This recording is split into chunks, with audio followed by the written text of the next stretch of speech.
Hello, my name is Wendy Martin, and today I'm going to talk to you about female hormones and oral health.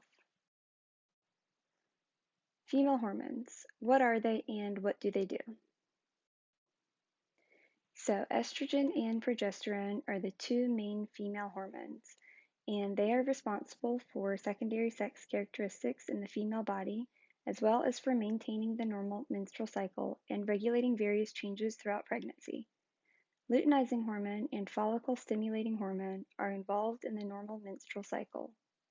Human chorionic gonadotropin is very important in pregnancy, especially during the first trimester. What do female hormones do? So here on this slide, I've included two graphs. The graph on the left is a depiction of a normal menstrual cycle, and it shows the primary hormones involved in the menstrual cycle and their fluctuations throughout the cycle. The graph on the right is a depiction of the three primary hormones that we're going to talk about that are involved in pregnancy, and it shows their fluctuations throughout pregnancy. So looking at the graph on the left, FSH stimulates the ovaries to increase the production of estrogen. Estrogen will then stimulate the uterine lining to rebuild in preparation for a potential pregnancy. It is also responsible for the LH surge, which is the luteinizing hormone surge, which will cause the follicle to burst and release an egg. This is known as ovulation, and this is all occurring right before day 0, which is the day of ovulation or the beginning of a menstrual cycle. Progesterone also helps to thicken the uterine lining. It is produced by the ovaries, and its levels will drop, causing the shedding of the uterine lining, unless a fertilized egg is present to prevent this. So then looking at the graph on the right, during pregnancy, human chorionic gonadotropin is produced by the developing placenta within just days after implantation, and it has a very important role of increasing the production of estrogen and progesterone to help regulate the development of the fetus. It is also responsible for suppressing the immune system. Its levels are extremely high during the first trimester of pregnancy, after which the placenta itself will take over the production of estrogen and progesterone. Now we're going to take a look at oral health. So an introduction, what is it and why does it matter? So what is the definition of oral health? I've included the definition according to the American Dental Association as well as to the World Health Organization. The ADA has defined oral health as a functional, structural, aesthetic, physiologic, and psychosocial state of well-being and is essential to an individual's general health and quality of life. Periodontal disease is a disease state of the oral cavity, and it was mentioned in the World Health Organization's definition of oral health. It's defined by the American Academy of Periodontology as being an inflammatory disease that affects the soft and hard structures that support the teeth. In its early stage, called gingivitis, the gums become swollen and red due to inflammation, which is the body's natural response to the presence of harmful bacteria. In the more serious form of periodontal disease, called periodontitis, the gums pull away from the tooth and supporting gum tissues are destroyed. Bone can be lost and the teeth may loosen or eventually fall out. So I've included an illustration of the various stages of periodontal disease. We can see the far left is a healthy bone level and healthy attached gums. The second image is depicting gingivitis, which is more what we're going to be talking about with pregnancy. It shows that the bone level hasn't really changed, but the gingiva has become inflamed and swollen, and you can see that it probably is uncomfortable for the patient at this point, and it would be associated with bleeding gums. The gingiva is becoming detached, so it's now allowing debris and bacteria to harbor in there and form deeper pockets. The other two images represent more advanced stages of periodontitis than what we'll be talking about today. They show very dramatic bone loss and completely detached gingival tissues, and that patient would be in a much more serious situation. So now we are going to start talking about the relationship between the female hormones that we've been talking about and oral health. So how are they connected and what are the implications of this connection? Pregnancy hormones can have a direct effect on oral health. Estrogen and progesterone both increase blood flow to mucous membranes during pregnancy, and this causes mucous membranes, such as the gingiva and the lining of the sinuses, to become swollen and inflamed. Progesterone also has a drying effect on mucous membranes, including the gingiva. Dry mouth is a common dental problem because the saliva is protective against the bacteria that cause dental caries or dental cavities.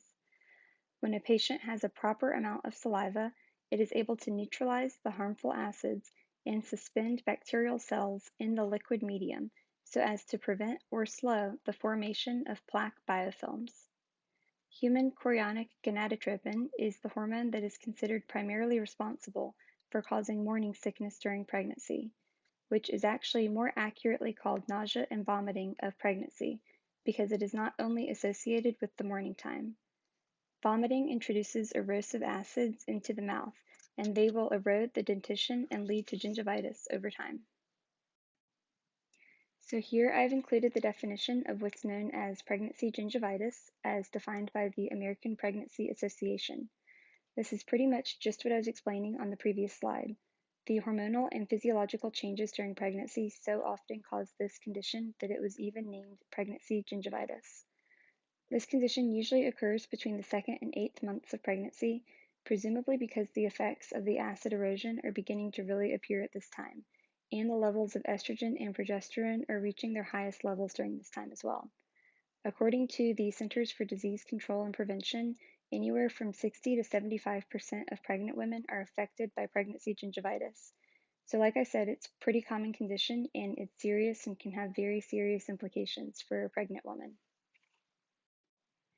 So, just like we talked about how pregnancy can affect oral health can also affect pregnancy as well as pregnancy outcomes. Periodontal pockets that can form as a result of the inflamed gingival tissue can be seen here in this illustration. These pockets provide an avenue for debris and bacteria to get down into the gingival tissue and harbor there. This can lead to bacterial infiltration into the periodontium.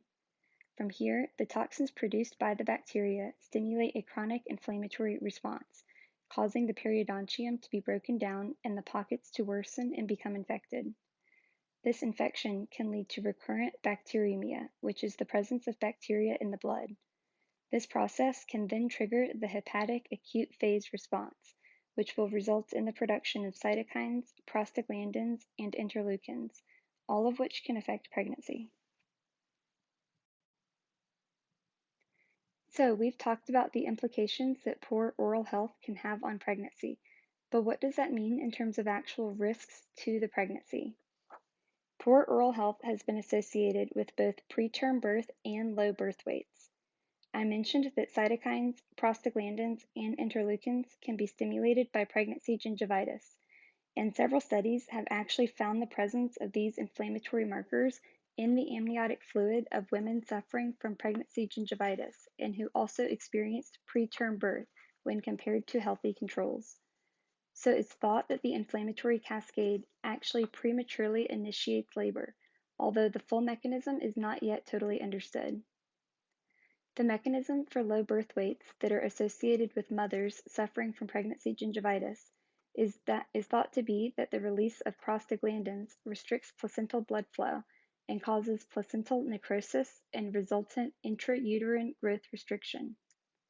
So these pregnancy risks are severe and can be life-threatening to the developing fetus as well as to the mother. The American Dental Association has released several recommendations regarding oral health maintenance during pregnancy. Their policy states that due to the increased risk of gingivitis and caries, the importance of good daily oral hygiene should be emphasized to these patients. Brushing twice a day with a soft bristled brush for 2 minutes, using a fluoride-containing toothpaste, and cleaning between the teeth once a day should be encouraged. If it is determined that a topical fluoride treatment is needed to minimize the effects of erosion, fluoride varnish may be preferred over gel treatments due to nausea. It's very important that pregnant women maintain a proper level of oral hygiene due to all of the important reasons that we just discussed. One common misconception is that dental treatment should be delayed until after pregnancy, but as we just discussed, it may be more detrimental to the developing fetus to delay this treatment. The ADA policy states that preventive, diagnostic, and restorative dental treatment is safe throughout pregnancy. Local anesthetics with epinephrine may also be used during pregnancy. Okay, so that's all I have for my presentation on female hormones and oral health. I hope I properly illustrated the cycle and how female hormones can affect oral health during pregnancy, and also oral health can cause signals that affect pregnancy as well as pregnancy outcomes. I think this is a really important endocrine topic, and I really enjoyed getting to research the mechanisms behind it.